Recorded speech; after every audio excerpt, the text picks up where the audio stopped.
ntimucike intege, mukomeze inzira. Yesu aturindira imbere gato, twongere intambwe dukomeze.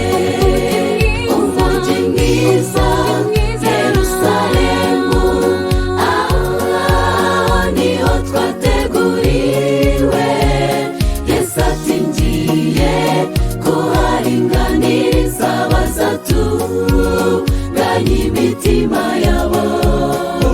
Itegure ntuzasigare muri iyi si, aho heza ndahakwifurije. Umugi mwiza Yerusalemu, niho twateguriwe. Yesu ati ngiye kuharinganiriza abazatunganya imitima yabo. Itegure ntuzasigare muri iyi si, aho heza ndahakwifurije.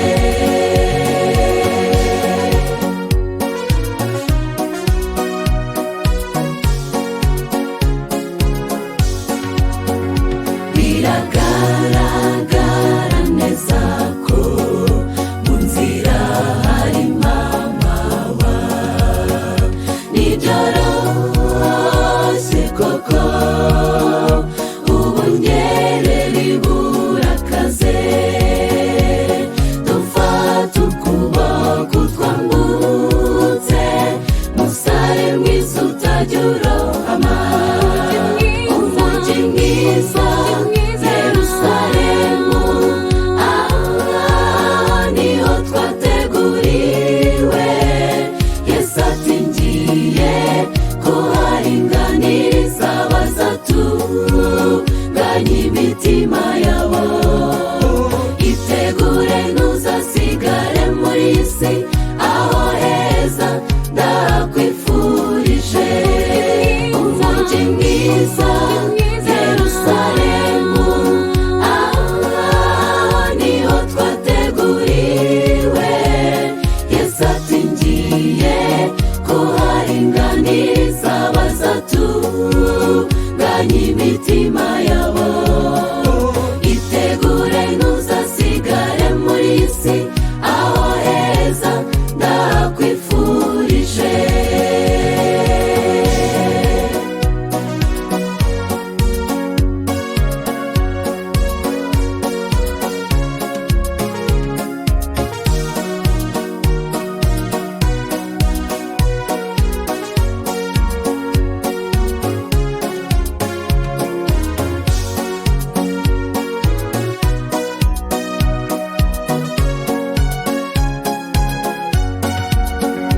Nubwo byakomera mu nzira, turi kumwe n'uwanesheje.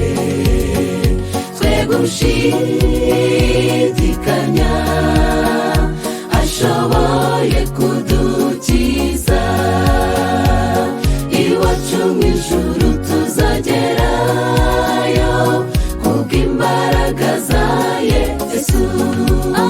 Umugi mwiza Yerusalemu, niho twateguriwe. Yesu ati ngiye kuharinganiriza abazatunganya imitima yabo. Itegure ntuzasigare muri iyi si, aho heza ndahakwifurije. Umugi mwiza Yerusalemu, niho twateguriwe. Yesu ati ngiye kuharinganiriza abazatunganya imitima yabo.